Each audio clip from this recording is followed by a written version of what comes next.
and similar. Also, just incredible views. That one, I think that it sounded like the owner is getting his license right now, so he may be he may be taking it live. But we talked a little bit about EXP and what it can do for his business, his new business. He's getting into the business, so maybe recruiting him into Libertas, which is really cool. So anyway, that was yesterday.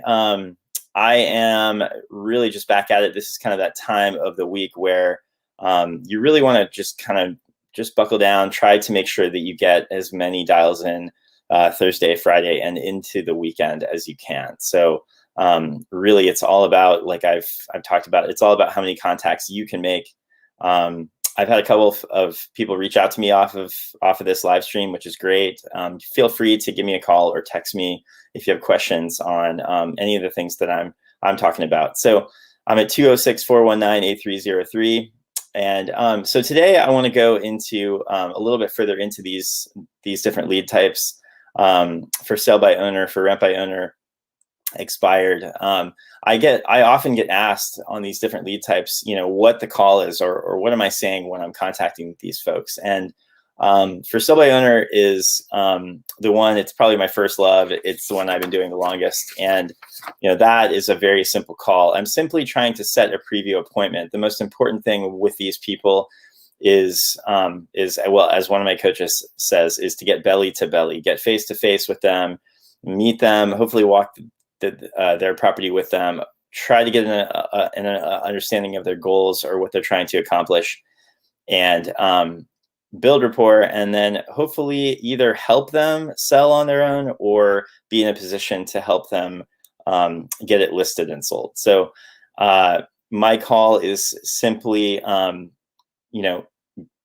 just asking if the property is available still. Some FSBOs are selling on their own, although, when I get that response, I sometimes dig a little bit deeper into that, because most FSBOs in this market, I mean, over 80 to 90% will not sell on their own. And even if they tell you that they have a contract on the property, what I found when I've dug a little bit deeper is that the contract or the offer they have is not a quality offer.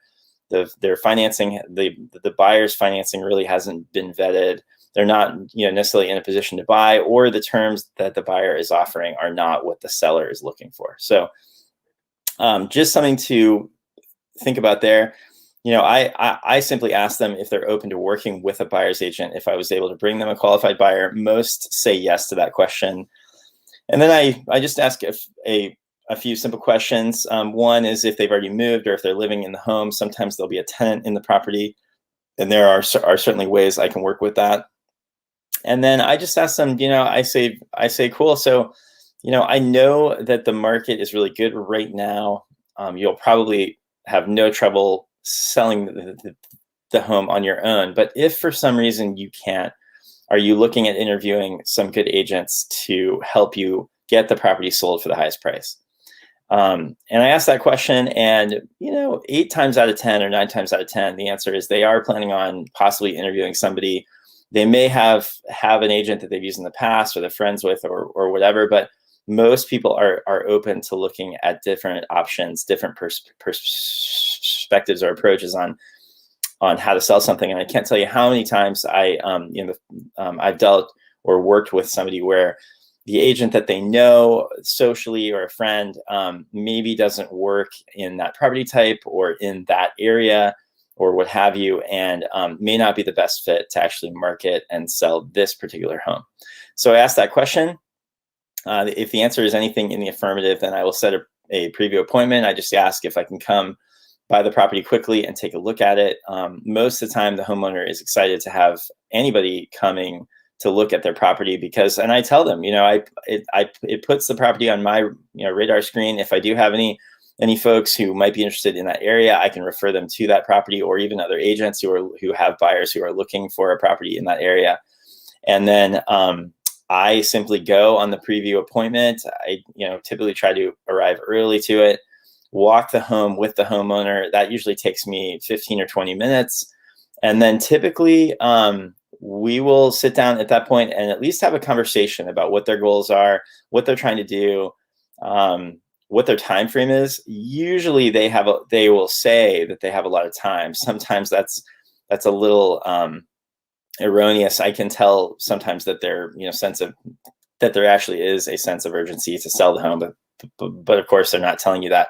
As they say in this business, nothing is as it seems. And so that's why when you are going on preview appointments or even on the phone, don't necessarily take what you're hearing as the truth. Dig deeper, and you will find oftentimes that they are more motivated, or that there's an opportunity there. So I typically try to leave it where I am taking it one step further. Like yesterday, one of the previews, I'm going to do an open house for them, or I will follow up with them, or potentially, and if I sense that there is a listing opportunity, I will go ahead and ask, to list the property when I'm there, provided that I've built rapport.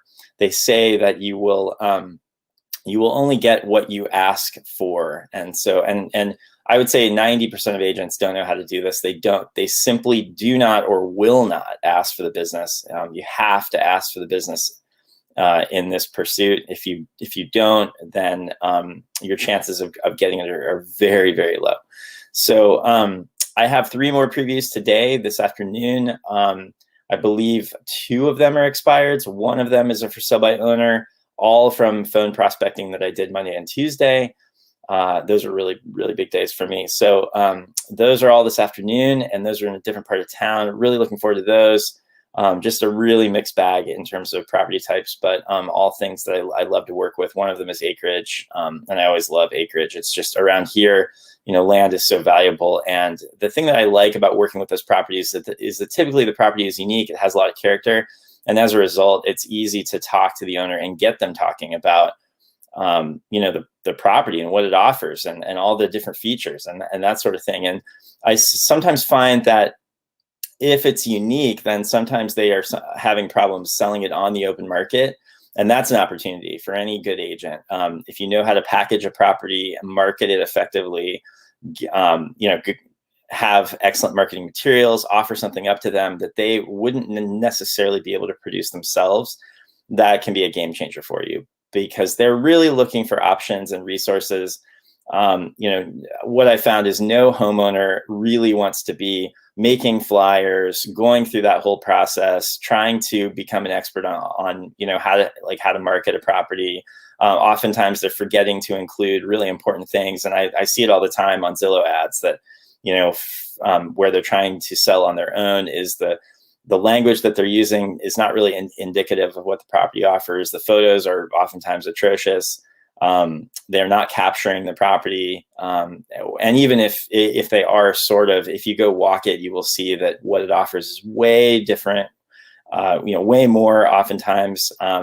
And so, for all of those reasons, they really need you. They just don't even know it. So have a couple more of those this afternoon, and I think 1 more tomorrow. Right now, I'm hoping tomorrow to have a little bit of time to just catch up on other things.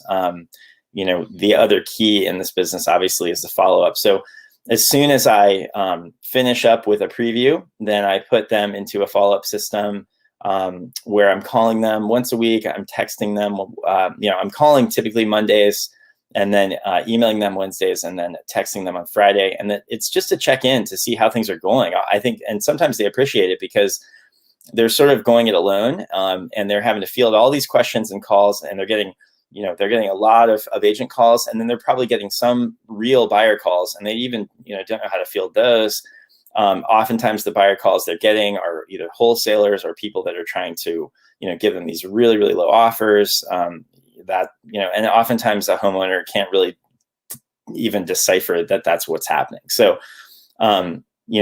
just helping them navigate that can be amazing and can really be kind of a game changer for them. So so that's the rest of today and tomorrow. Back to the lead types. I mean, I used to think that for FSBOs and expireds were the best leads, and on some level, there are arguments at this. Some agents they are. For rent by owners can be awesome leads. Absentee owners can be awesome leads. Circle prospecting is probably the simplest call out there. And it's an unlimited number of calls. So you can pull as much data as you want out of these providers, whether it be Vulcan 7 or Cole Real or Cole Information. You can dial on those for as long as you want. And what I can tell you is that if you go out and make the contacts, if you do the dials, you have real estate conversations every single day with homeowners in your market that have properties that you want to sell, you will pull contacts out of there, and you will develop relationships. You will eventually set preview appointments. And I just, that's the thing. Just go back to, I call it going back to the well, but go back to what produces. And that is prospecting, outbound prospecting, making contacts, getting in front of prospective sellers, building rapport. That's really, what's going to make all the difference in your business. So the other thing that I haven't been good enough about is I have a handful of past clients now. Some of them have obviously moved away, but some are still here locally. And I do follow up with them. That's another contact type, past client database, my sphere, which is really small, but I do, follow up with them. I have a good relationship with all of them. So sometimes they will, know people who have a property to sell or need to purchase. So those are my lead types. Expired, probably my favorite call out there. It's a really tough call because they are already they've gone through the process with an agent. The property didn't sell for any number of reasons. Sometimes, and I've seen this past week, sometimes the property, like I had one this past week where the person didn't even intend to list their home. That somehow they got an offer from an investor, and the investor was like some sort of real estate syndication firm, and they ended up having it listed and then expire off the MLS in a very short period of time, and then they of course got blown up with agent calls, and so they're really frustrated. That's a really challenging call because they're already they're already not pleased with how things have gone so far, and so you're having to overcome that objection right off the bat. But they can also be, room for opportunity because you can see as the agent how the property was listed before, what you might be able to do differently, which usually if in my market, if it's been on the market for more than a month or maybe 40 days, there was something in the way that the property was listed that did not resonate with buyers or simply just didn't communicate with the property offers. And so that's a massive opportunity. I can't even express to you enough. If you're not calling expireds or you're wondering how to call expireds, and I get this question all the time because on the agent side of things, there is very, very low confidence talking to expireds on what to say, how to say it. There's a lot of fear surrounding that lead type because it's easy to get rejected, and just emphasis on create doubt. Look at how it was listed before. If you get them on the phone, look at the way that the previous agent marketed the property. Look at the verbiage they use, the marketing copy, the photos, even down to the basic things like the showing instructions, the agent remarks, what they were telling other agents about the home. You're going to find that almost across the board, every single time, there was something that was in the listing that was off-putting to people, whether it was photos or the way it was described, or having I see even having inaccurate information, which is mind-blowing to me. But some agents just want to throw it in the MLS and not really cover all the bases. And I've taken listings left and right that way. So just emphasize if you're an agent and you're looking to break into working with expireds, keep that in mind. Chances are something happened before that was not correct. You can go in and fix it and be the hero. Finally, on all of these lead types, and if you're looking for more training on how to be able to effectively communicate with all these lead types, how to prospect, how to build rapport, how to get more deals, please do contact me and I can get you set up to join our group at eXp Libertas. It's the best group of coaches, trainers that I've ever been around, and you will benefit by being around people who have done it before, who have gone where you want to go. These are people who are doing 50, 100 plus deals per year. and some of the top coaches in the country who can show you the roadmap for how to expand your business. So reach out to me. I'm at 206-419-8303. I can text you some information that'll at least get you started on the path to potentially joining our group and hopefully growing your business. All right, I'm going to go ahead and hop on the phone. I hope you all have an awesome day, and I will talk to you soon.